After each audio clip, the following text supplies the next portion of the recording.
भैया हम भोजपुरी गायक विकास विश्वास तमाम भोजपुरी श्रोतागण के पैर छू के प्रणाम करतानी। जैसे हमरा पहला एल्बम के प्यार दुलार और आशीर्वाद देनी है, वैसे ही हमारे ये एल्बम के भी प्यार दुलार और आशीर्वाद दे हम जा। डीजे मनीष रक्सौल, बाबा रिकॉर्डिंग स्टूडियो, सचिन पाली गांव, सूरत।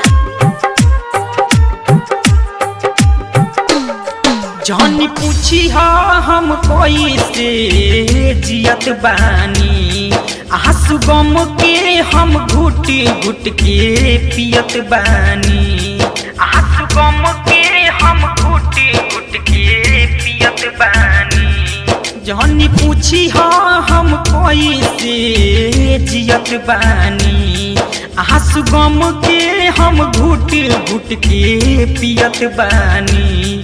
खुश रही हो सनम जा पिया के साथे, खुश रही हो सनम जा पिया के साथे।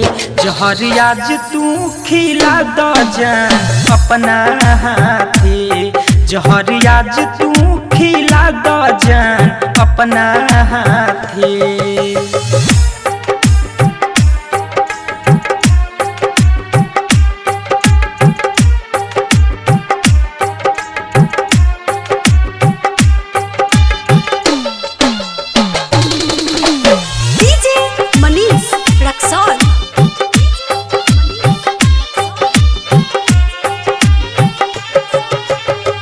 प्यारी मोहब्बत के कइलू दिखावा, दिहलू जखम ऐसन मिले न दावा, दिहलू जखम ऐसन मिले न दावा।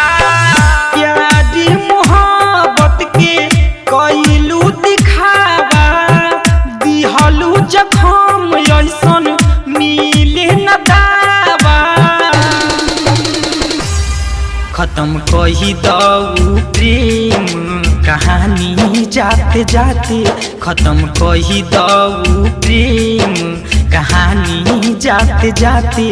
जहर आज तू खिला द जान अपना हाथे, जहर आज तू खिला द जान अपना हाथे।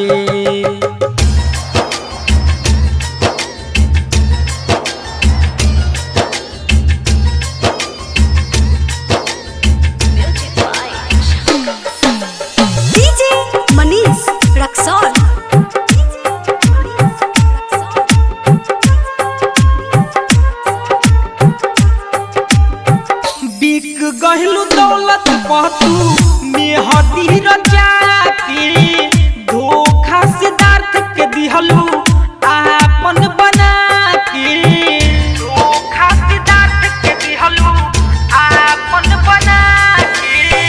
बिक गहलू दौलत पतू मेहदी रचा के, धोखा सिद्धार्थ के दिहलू आपन बना के।